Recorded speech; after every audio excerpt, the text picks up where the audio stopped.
S ನಮಸ್ತೆ friends, heartly welcome. ಇವತ್ತಿನ ಒಂದು ವಿಡಿಯೋ ನಿಮಗೆ ತುಂಬ ಒಂದು ಉಪಯೋಗ ಆಗುವಂಥ ಇನ್ಫಾರ್ಮೇಷನ್ ಕೊಡ್ತಾ ಇದ್ದೀನಿ. ಈ ವಿಡಿಯೋದಲ್ಲಿ ನಮ್ಮ ಆರೋಗ್ಯಕರ ಜೀವನ ಶೈಲಿಗಾಗಿ ದಿನನಿತ್ಯ ಬಳಸಬಹುದಾದ ಒಂದು ಪ್ರಾಡಕ್ಟ್ ಎಲ್ಲರಿಗೂ ಗೊತ್ತಿದೆ, ಗ್ರೀನ್ ಟೀ. ಗ್ರೀನ್ ಟೀ ಭಾಳಷ್ಟು ಜನ ಕುಡಿದಿರ್ತಾರೆ, ಭಾಳಷ್ಟು ಜನ ಗೊತ್ತಿದೆ, ಭಾಳಷ್ಟು ಜನಕ್ಕೆ ಇಷ್ಟ ಆಗದೇ ಇರ್ಬೋದು. ಆದರೆ ಈ ಒಂದು ಗ್ರೀನ್ ಟೀನ ಬಳಸೋದ್ರಿಂದ ಏನೆಲ್ಲ ಉಪಯೋಗ ಆಗುತ್ತೆ ಅಂತ ನೋಡ್ಕೊಂಬರೋಣ. ಬರೀ ವೆಯ್ಟ್ ಲಾಸಿಗೆ ಅಷ್ಟೇ ಅಲ್ಲ, ಅದರಿಂದ ಆಚೆಗೂ ಸಮೇತ ಏನು ಉಪಯೋಗ ಆಗುತ್ತೆ ಅಂತ ತಿಳ್ಕೊಳ್ಳೋಣ. ಓಕೆ, ಇದರಲ್ಲಿ ಸಮೃದ್ಧವಾಗಿರುವಂಥ ಒಂದು ಆ್ಯಂಟಿ ಆಕ್ಸಿಡೆಂಟ್ ಇರುತ್ತೆ.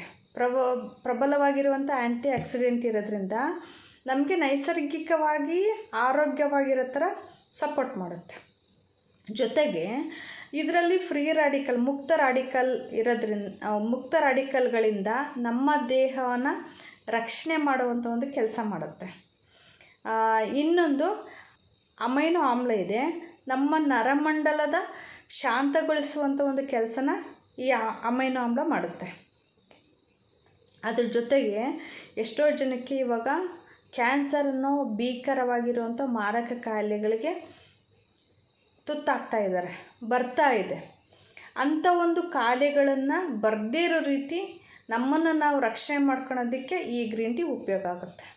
ವೆಯ್ಟ್ ಲಾಸಿಗೆ ಅಷ್ಟೇ ಅಲ್ಲ, ಎಷ್ಟೊಂದು ಉಪಯೋಗ ಆಗುತ್ತಲ್ವ. ಇದ್ರ ಜೊತೆಗೆ ಇನ್ನೊಂದಿದೆ, ಭಾಳಷ್ಟು ಜನ ಒತ್ತಡದಲ್ಲಿ ಕೆಲಸ ಮಾಡ್ತಿರ್ತಾರೆ, ವರ್ಕ್ ಪ್ರೆಷರಲ್ಲೇ ಲೈಫ್ ಲೀಡ್ ಮಾಡ್ತಾ ಇರ್ತಾರೆ. ಇಂಥವ್ರಿಗೆ, ಒತ್ತಡದಲ್ಲೇ ಕೆಲಸ ಮಾಡೋಂಥವ್ರಿಗೆ ಏನೆಲ್ಲ ಪ್ರಾಬ್ಲಮ್ ಆಗುತ್ತೆ ಗೊತ್ತಾ? ಏಜ್ ಆಗ್ತಾ ಪಾರ್ಕಿನ್ಸನ್ಸ್ ಮತ್ತು ಆಲ್ಝೈಮರ್ ಈ ಥರ ಕಾಯಿಲೆಗಳು ಬರುತ್ತೆ. ಆಲ್ಝೈಮರ್ ಅಂದರೆ ಏನು? ನರಮಂಡಲಕ್ಕೆ ಸಂಬಂಧಪಟ್ಟಂತೆ ಇದು ಒಂದು ಮರವಿನ ಕಾಯಿಲೆ. ಆಲ್ಝೈಮರ್ ಅನ್ನೋದು ಒಂದು ಮರವಿನ ಕಾಯಿಲೆ. ಪಾರ್ಕಿನ್ಸನ್ಸ್ ಅನ್ನೋದು ನರಮಂಡಲಕ್ಕೆ ಸಂಬಂಧಪಟ್ಟಂಥ ಒಂದು ಕಾಯಿಲೆ. ಈ ಒಂದು ಕಾಯಿಲೆ ಲಕ್ಷಣ ಏನಂದರೆ ಬಾಗಿರುವಂಥ ಬೆನ್ನು, ಗೂನ್ ಬೆನ್ನು ಅಂತ ಹೇಳ್ತೀವಲ್ವ, ಆ ರೀತಿ ಬಾಗಿರುವಂಥ ಬೆನ್ನಾಗುತ್ತೆ. ಮತ್ತು ಇನ್ನೊಂದು ಸ್ನಾಯುಗಳು ಬಿಗಿತ ಆಗುತ್ತೆ. ಆ ಬಿಗಿತ ಆಗೋದ್ರಿಂದ ಕೈ ಕಾಲುಗಳೆಲ್ಲ ಸಮೇತ ಬಾಗುತ್ತೆ. ಅದ್ರ ಜೊತೆಗೆ ಇನ್ನೊಂದು ಈ ಒಂದು ಕೈಯೆಲ್ಲ ಶೇಕ್ ಆಗ್ತಾ ಇರುತ್ತೆ, ವೈಬ್ರೇಷನ್ ಆಗ್ತಾ ಇರುತ್ತೆ. ನೆಕ್ಸ್ಟು ಈ ನಿದ್ದೆಯಲ್ಲಿ ಮಾತಾಡೋದಾಗಿರ್ಬೋದು, ನಿದ್ದೆಯಲ್ಲಿ ನಡೆಯೋದಾಗಿರ್ಬೋದು ನಾವು ಕೇಳಿರ್ತೀವಿ. ಈ ಒಂದು ಕಾಯಿಲೆ ಲಕ್ಷಣಗಳಿವೆಲ್ಲ.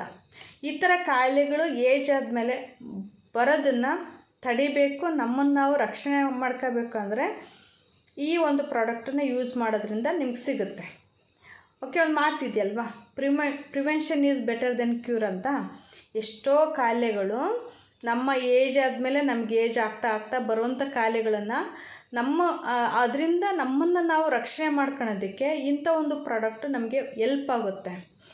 ಇದು ಒಂದು ಬೇಸಿಕ್, ಇದೊಂದು ಮೆಟ್ಟಿಲು.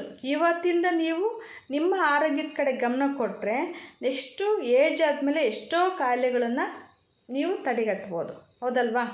ಈ ಒಂದು ಇನ್ಫಾರ್ಮೇಷನ್ನು, ಈ ಒಂದು ಮಾಹಿತಿ ನಿಮಗೆ ಉಪಯೋಗ ಆಗಿದೆ ಅಂದ್ಕೊಂಡಿದ್ದೀನಿ. Okay, thank you so much.